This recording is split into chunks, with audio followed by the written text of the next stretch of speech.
अस्सलाम वालेकुम प्यारे बच्चों, मैं हूं आपका मेज़बान गुलामज़ादा नोमान साबरी और आप देख रहे हैं हमारा प्रोग्राम गुलबुल, जिसे आपके लिए KKR TV से पेश किया जा रहा है।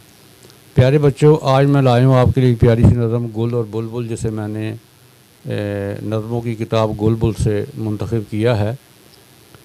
एक था गुल और एक थी बुलबुल, एक था गुल और एक थी बुलबुल, दोनों मिलकर हो गए गुलबुल। एक दिन गुल ने ये बुल से कहा, एक दिन गुल ने ये बुल से कहा, मैं हूँ तेरी जान बना, तू है मेरे सहारे जीती, तू है मेरे सहारे जीती, और मेरी खुशबू है पीती। इतना सुनकर बुलबुल बोली, इतना सुनकर बुलबुल बोली, गुल के कान की खिड़की खोली, मेरे दम से तू है बना गुल, मेरे दम से तू है बना गुल, मेरे बिना है तेरा दिया गुल। बाग में घर होती ना बुलबुल, बाग में घर होती ना बुलबुल, ना कलियां ना महकते ये गुल।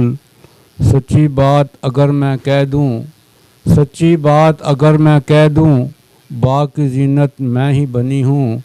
मुझसे ही है चमन में बहार, मुझसे ही है चमन में बहार, मेरे बिना सब कुछ बेकार।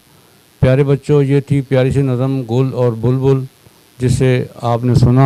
हमारे चैनल को सब्सक्राइब कीजिए और बेल आइकन के बटन को दबा दीजिए, ताकि आने वाली हर वीडियो आपको बर वक्त पहुंच सके।